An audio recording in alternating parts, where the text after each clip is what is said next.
Assalamualaikum warahmatullahi wabarakatuh. Alhamdulillahirrabbilalamin. Segala puji bagi Allah Subhanahu wa ta'ala yang telah memberikan kita nikmat iman, nikmat Islam, serta nikmat sehat, sehingga kita bisa berkumpul di dalam majelis yang mulia ini. Salawat serta salam tak lupa kita haturkan kepada junjungan kita Nabi Agung Muhammad Sallallahu Alaihi Wasallam, suri teladan terbaik dalam setiap sisi kehidupan manusia, termasuk dalam hal akhlakul karimah. Dewan juri yang saya hormati, hadirin yang mulia, mengapa banyak teman saling membenci hanya karena beda pendapat? Mengapa persaudaraan bisa retak hanya karena ego dan gengsi? Mengapa?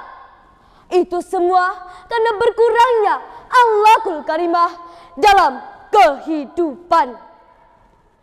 Maka dari itu, tanpa akhlak mulia, ilmu tak akan berguna, ibadah pun bisa hampa.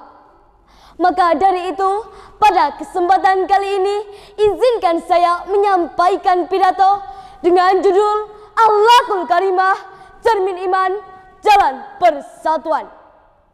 Hadirin sekalian, apa itu akhlakul karimah? Akhlakul karimah adalah perilaku atau akhlak yang mulia. Kata akhlak berasal dari kata Arab, yaitu huluk, yang artinya perangai atau tabiat. Akhlakul karimah mencerminkan sikap, tutur kata, dan perbuatan baik, baik kepada sesama manusia, alam, maupun kepada Allah Subhanahu wa ta'ala. Lalu, siapakah teladan terbaik bagi umat manusia? Allah Subhanahu wa ta'ala berfirman, A'udzu billahi minasy syaithanir rajim. Bismillahirrahmanirrahim. Wa innaka la'ala khuluqin 'adzim. Yang artinya, sesungguhnya engkau Muhammad benar-benar berbudi pekerti yang agung.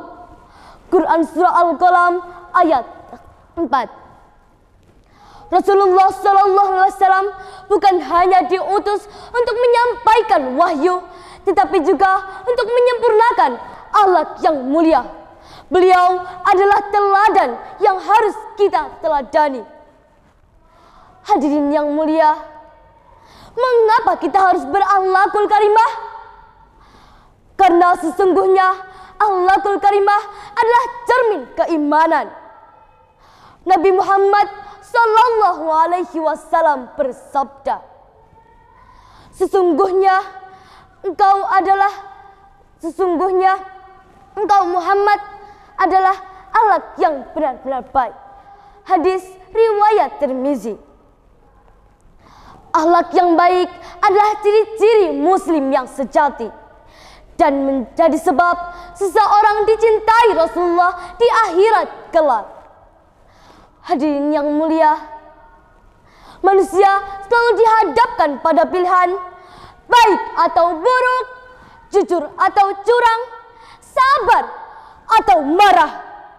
Dan itu semua membentuk pada diri kita yang sebenarnya. Apakah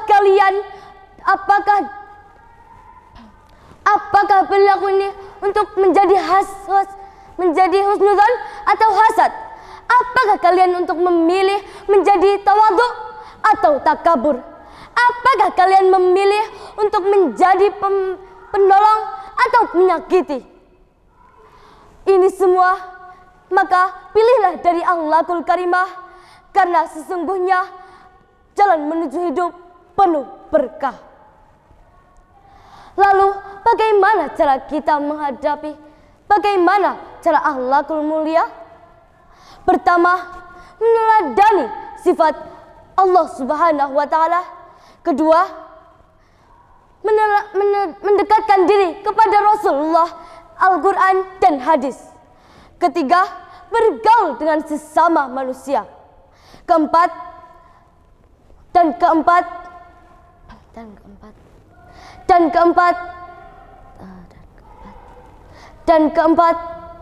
memperbanyak introspeksi diri dan muhasabah. Bagaimana cara kita berakhlakul karimah? Lalu, bagaimana jika akhlakul karimah hilang? Masyarakat akan dipenuhi dendam, iri hati, dan fitnah. Masyarakat, teman-teman, akan dipenuhi dendam dan iri hati. Teman menjadi lawan, tetangga jadi musuh. Orang-orang saling menjatuhkan, bukan saling mendukung. Maka, hadirin yang mulia, dapat kita simpulkan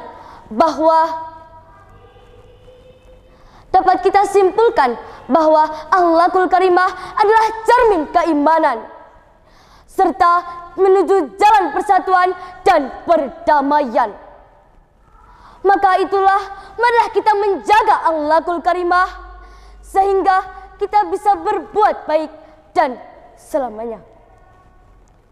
Hadirin, sebelum sampai pada penutup, izinkan saya menyampaikan pantun singkat.